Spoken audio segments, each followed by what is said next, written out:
दर्शक बंधु आपण को पुनर्बार स्वागत करुचु आमर आध्यात्मिक कार्यक्रम मालिका पोथी रे आम अंचलर पीठ।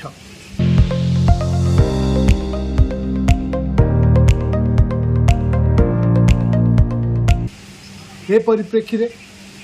आमे आज पहुँचीचु एपरी एक पीठ जहाँ मालिका बंडित अच्छी ता सहित कुहा जाउची पुरीर 22 पाहाच जो रही से पाहाचर मध्य पीठर नाम रही से भली एक पीठ हूँ कटक जिलार टांगी चौदार ब्लॉक उत्पदा पंचायत गड़ी ग्राम रही श्री श्री झाड़ेश्वर महादेव को पीठ।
आम ये पीठरे आज पहुँचीचु आपण को आसतु आपण देखु ये पीठ संपर्क पीठरे कौन अच्छी कौन रही पीठर इतिहास कौन रही पीठर ऐतिह्य कौन रही लोक मुखरे ए पीठर कथा से मुहर मालिका आमर अच्युतानंद मालिका वर्णित अच्छी आमर हाड़ीदास मालिका वर्णित अच्छी पांच सखांकर वर्णित अच्छा आम पांच सखा तो आम बुढ़ी आम जी मैंने यू संस्कृति पांच पंच सखा से ओडिशा महंत ओडिशार पंच सखा से मालिका जिते मालिका अच्छी मालिका आम झाड़ेश्वर ना अच्छी एवं पुरी रे 22 पाँच झाड़ेश्वर ना अच्छी आगुरी जे आम शुणुचु जे गोटे जुग को जुग होते परमानंद ये जगते जुग गोटे होने से जुग नष्ट हो आ गए जुग हम तेणु ये जुगर ठाकुर को से जुगर रखिंट ठाकुर जे ये आसिक सत्य रही है गुप्त चाबी रही लोकनाथ चाबी झाड़ जो हजिजी जो चाबी से चाबी ये रही ये लोकनाथ पाखे चाबी कंची खंड महादेव ये झाड़ेश्वर नुह कि कौन अच्छे कंची खंड महादेव चाबी खंड मैं कंची खंड महादेव ये मानने पुरी में जो आम चाबी हजिची से चाबी गोटे आंक पाखे अच्छे कंची खंड महादेव ये हूँ खोल पड़ी गोटे घर कबाट से कबाट जमा खोला हो चाबी पड़े आंक पाखे अच्छे सी गुरु से सत्य बुझे ये चाबी नब देव हाईकोर्ट हम छतिया ये तो जगन्नाथ प्रबल पड़ जाऊँगी लोकनाथ पाखे चाबी रोचे लोकनाथ जगुच्च आमर ये जगन्नाथ ये आसीना ये लोकनाथ होना ये कि चाबी अच्छी जमी जो चाबी लोकनाथ पाखे रोचे से उदाहरण ही ये से चाबीटा रही जगन्नाथ टी आसवे से चाबी है जो चाबी आंक पाखे अच्छे से चाबी सब जाक भंडार घर खोला हो छतिया बटर जो गोटा भंडार घर अच्छी से घर भी खोला हो देव हाईकोर्ट हम छतिया बट समस्त देवता मुख्य मुख्य देव बसिकी विचार करेंगे कौ कड़े कड़ी अच्छी शेष करना छतिया बट अमरावती तो साथी गोपाल से पवित्र स्थान से साथी देवे ना गोपाल अच्छे शह शह गोपाल से अच्छा गोपाल बेड़े शह शह अमरावती शह शह गोपाल अच्छा साथी देवे पहाड़ सहित कौन लिंक अच्छे धनेश्वर पहाड़ आंकुरी धनेश्वर पहाड़ आंकुरी कौन लिंक रही धनेश्वर पहाड़ धनेश्वर हूँ आमर आंकर जो चाबी कहली धनेश्वर पहाड़ भितर गोटे अच्छी बड़ भंडा बहुत बड़ सुनार कि कौन हीरार कि कौन गोटे धातु रही धनु से धनु को ये जगिजी से चाबी आंक पाखे रही से भंडार चाबी आंक पाखे रही ଉନ୍ନତି ପାଇଁ ସରକାର ଆମର ଏଠି ପଞ୍ଚାୟତ ଯିଏ ରହୁଛନ୍ତି ସରପଞ୍ଚ ମାନେ ସେମାନଙ୍କର ଠାକୁର ଉପରେ ଦୃଷ୍ଟି ନାହିଁ। ଯେତେବେଳେ ଭୋଟ ହେଉଛି ମାନେ ଖାଲି ଏଡ଼ିକି ଏଡ଼ିକି ଦୀପ ଆସି ବସେଇ ଆଜ୍ଞା ଭୋଗ ଫୋଗ କରି ଦୀପ ବସେଇ ଲୋକ ଆଣି ପର୍ଦ୍ଦା କରି ଗୁଆ ବସେଇ ହଲା କରି ଯେଉଁ ଠାକୁରଙ୍କର କାମ ସରିଯିବ ତାଙ୍କର ସେଠି ଗଲେ ଆଉ ଠାକୁରଙ୍କ ପାଖକୁ ଆସିବା କଥା ନୁହଁ, ଆଉ ଆପଣଙ୍କୁ ପଚାରିବା କଥା ନା ଆସିବା କଥା ନୁହଁ, ଆଉ କିଛି ନାହିଁ। ଏମ୍ଏଲ୍ଏ ମଧ୍ୟ ବି ମଧ୍ୟ ସେଇଆ ଏମ୍ଏଲ୍ଏ ମଧ୍ୟ ଏଠି ଆସିକିରି ଅଭିଷେକ କଲେ ତାଙ୍କର ଦଶା ପଇଲା ଏଠି ଅଭିଷେକ କଲେ ଏଠି ଅଭିଷେକ କରି କହିଲେ ଆମେ ଏଇଟା କରିଦେବୁ ସେଇଟା କରିଦେବୁ ସେଇଟା କରିଦେବୁ କିଛି ନାହିଁ। ସେମିତି କରିଛନ୍ତି ସେଇଟା ଅଲଗା ଲୋକ ହେଲେ ଟିକେ କରିଦେଲା ଲୋକ ଚଲାବୁଲା କଲେ ମନ୍ଦିର ଚାରିପଟ ଯାକ ସେ ମନ୍ଦିର ସେପଟେ ଯେମିତି ହେଇଛି ଅସନା ସେମିତି ଅସନା କାହାକୁ ବି ଅସନା ହେଇଥିଲା ନା ମନ୍ଦିର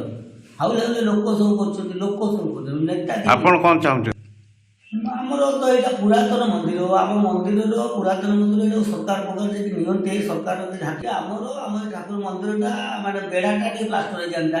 ବେଢ଼ାରେ ଆମର ଯେଉଁ ଅଷ୍ଟଶମ୍ଭୁ ଅଛନ୍ତି ଆମ ଭିତରେ ଯେଉଁ ଅଷ୍ଟଶମ୍ଭୁ ଅଛନ୍ତି ଏଠି ଭୋଗ ହେଉଛି ଯଦି ଅନ୍ୟାୟରେ ଭୋଗ ହେଲା ତାର ନାଗ ଠିଆ ହେଲେ ଯିଏ ଅନ୍ୟାୟରେ ଭୋଗ କରି ନୀତି କରିବ ନୀତି କରିକି ତ ପହଡ଼ ଦେଇକି ଯିବ ପହଡ଼ ଖୋଲିବ ନା ନାହିଁ ସେ ପହଡ଼ ଖୋଲିବାକୁ ଠିଆ ହେଇଯିବେ ସେ ଗୋଟା ପୋତା ହେବ ଆଉ ଥରେ ହେବ। ସେମିତିକି ସରକାର ଏଇ ଯେଉଁ ଏ ଜାଗାକୁ ବିଲକୁଲ ଅନଉନାହାନ୍ତି କି ଆମ ପ୍ରଶାସନ କେହି କିଛି ଅନଉନାହାନ୍ତି। ଏ ବେଢ଼ା ସେମିତି ପଡ଼ିଛି ବେଢ଼ା ଆଉଲା ଆଉଲା ଲୁଡ଼ି ଖାଇ ଖାଇ ନଷ୍ଟ ହେଇଗଲାଣି। ପୁରାତନ ଜିନିଷ ନୂଆ ଜିନିଷ ସେମାନେ କରୁଛନ୍ତି ନା ଏ ପୁରାତନ ଜିନିଷ ନଷ୍ଟ ହେଇଯାଉଛି। ସେଠି ଆସିକି ଏମାନେ ବୁଝନ୍ତେ କି ପ୍ରଶାସନ ଏଠି ବିଲକୁଲ ଦେଖାନା ବିଲକୁଲ କିଏ ଆସୁନାହାନ୍ତି। ସେ ଯେତେବେଳେ ତାଙ୍କ ଦରକାର ପଡ଼ିବ ସେତେବେଳେ ଆସୁଛନ୍ତି ମାନେ ଏଠି ଯିଏ ପ୍ରଶାସନ ଆମ ଟାଟି ପୋଲିସ କି ଆମ ଏମ୍ଏଲ୍ଏଙ୍କର ଯେଉଁ ତାଙ୍କ ଦେହ ଖରାପ ହେଲେ ଟିକେ ଠାକୁର ପାଖକୁ ଦୌଡ଼ିଲେ ଦେହ ଖରାପ ପରେ ତାଙ୍କର ଇଚ୍ଛା ନାହିଁ ଆଉ ଏଠି ଯେଠି ମଠ ମନ୍ଦିର ଆମ ବେଢ଼ାଟା ଆମ ପର୍ଯ୍ୟଟନ କଲେ ମାନେ ତ ଆମ ଇଏ ସାରା ଭାରତ ଆମ ସାରା ଓଡ଼ିଶାରେ ଅଲଣାଖିଆ ଠାକୁର ଆମର ହେଉଛି ଏଇ ଗୋଟିକ ଏଇ ଗୋଟିକ ଠାକୁର ସମସ୍ତେ ବି ଜାଣିଛନ୍ତି ସରକାର ସହ କିନ୍ତୁ ସରକାରଙ୍କର ଦୃଷ୍ଟି ନାହିଁ। ସେ ବେଢ଼ା କରିଛି ବେଢ଼ା ଭାଙ୍ଗି ଯାଉଛି ବେଢ଼ା ଯଦି ଗୋଟିଏ ଜାଗାରେ ବେଢ଼ା ପାଷ୍ଟ ହେଇଯାନ୍ତା ଅଷ୍ଟଶମ୍ଭୁ ଥିବା ହୁଅନ୍ତେ ମାନେ ପର୍ଯ୍ୟଟନ ମାନଟା ଏଠି ମିଳନ୍ତା ତାପରେ ଲୋକ ଧାର ଛୁଟନ୍ତେ ଲୋକଟି ଲୋକ ତଥାପି ଲୋକ ଜାଗର ଫାଗର ଏମିତି ହେଉଛି ଲୋକ ଆମର ବାଟରେ ଲାଗୁଛି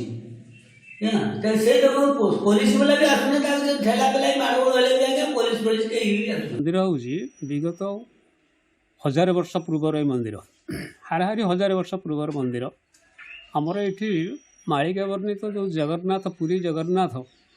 ଏଠି ଆସିବେ ଆମର ଛତିଆ ଦ୍ୱିତୀୟ ଅବଦାନ କରିବେ ଛତିଆ ବଟରେ ଯିଏକି ଏ ଠାକୁରଙ୍କ ପାଖରେ ସେ ବିଶ୍ରାମ ନେବେ ଯିଏକି ରେଳ ପଥରେ ଆସି ଏଇ ଝାଡ଼େଶ୍ୱରଙ୍କ ନିକଟ ଝାଡ଼େଶ୍ୱର ପିଏଚ୍ ବା ଝାଡ଼େଶ୍ୱର ଷ୍ଟେସନରେ ବର୍ତ୍ତମାନ ସେଇଠି ଅଟକିବେ। ଅଟକିଲା ପରେ ବର୍ତ୍ତମାନ ଇଏ ଠାକୁରଙ୍କର ମାହାତ୍ମ୍ୟ ହେଉଛି ଏଇଆ କି ବର୍ତ୍ତମାନ ସୁଦ୍ଧା ତାଙ୍କର 365 ଏକର ସମ୍ପତ୍ତି ଥାଇ ସୁଦ୍ଧା ସେ ବର୍ତ୍ତମାନ ଅଲଣା ଖାଉଛନ୍ତି ଯିଏକି ଯେତେବେଳେ ପୁରୀ ଜଗନ୍ନାଥ ମନ୍ଦିର ଏଠି ବିଜେ କରିବେ ବା ଛତିଆ ବଟକୁ ଯିବେ ଅମରାବତୀ ଦେଇ ଛତିଆ ବଟକୁ ଯିବେ ସେତେବେଳେ ଏହି ସ୍ଥାନରେ ସେ ଅବସ୍ଥାନ କରିବେ ଏବଂ ମାଳିକା ବର୍ଣ୍ଣିତ ଅଛି ଯେତେବେଳେ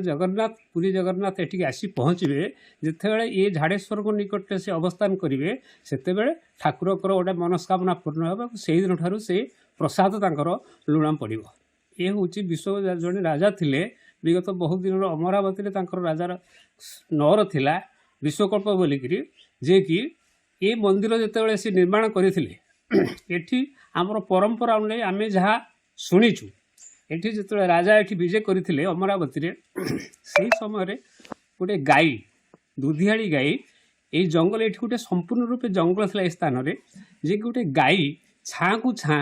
ଏଠି କ୍ଷୀର ଯେ ଗୋଟେ ପଥର ମୂର୍ତ୍ତି ଉପରେ ସେ ମନକୁ ମନ ତା'ର କ୍ଷୀର ଉଦ୍ଗୀରଣ ହେଉଥିଲା ଏବଂ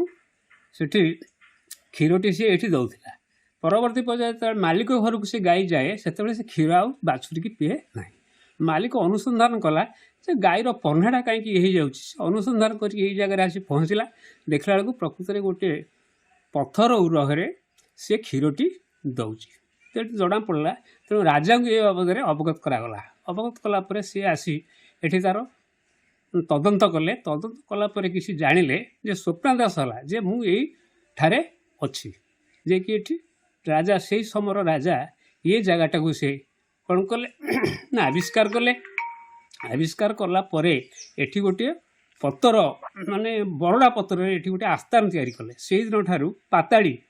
ଯିଏକି ପାତାଳି ଲିଙ୍ଗ ସେ ପାଇଲେ ଏବଂ ସେଇଦିନ ଠାରୁ ଏ ପୂଜା ଅର୍ଚ୍ଚନା କରାଯାଉଛି ଏବଂ ପରବର୍ତ୍ତୀ ପର୍ଯ୍ୟାୟରେ ଆସ୍ତେ ଆସ୍ତେ ଠାକୁରଙ୍କର ଉନ୍ନତିକରଣ ମଧ୍ୟ କରାଯାଇଛି। ଆମର ଅଚ୍ୟୁତାନନ୍ଦ जो लिखिं महापुरुष जो पंचसख अच्युतानंद से मालिकार वर्णित अच्छी जे झाड़ेश्वर पाखे ठाकुर आसवे जगन्नाथ आसवे एवं यही झाड़ेश्वर प्रस्थान करेंगे किसी समय पे अवस्थान करके से पूरी छतिया भट को तो नहीं झाड़ेश्वर तो बोलिक आम समस्ते जाचु आम ग्रामवासी मैंने आम 1000 वर्षर ये अनुष्ठान तेणु झाड़ेश्वर बोलिक से ठाकुर ना हूँ झाड़ेश्वर तेणु तांकर महिमा यथेष्ट बहुत भक्त मैंने सिद्धि लाभ कर आश्रय नहीं बहुत सिद्धि लाभ कर उपर मुंडे दधिभावन मंदिर भी अच्छी दधिभावन बहुत संपत्ति अच्छी जे कि तांकर सेवा करने समस्त को प्राय से जमी समस्त को तांकर कार्य करने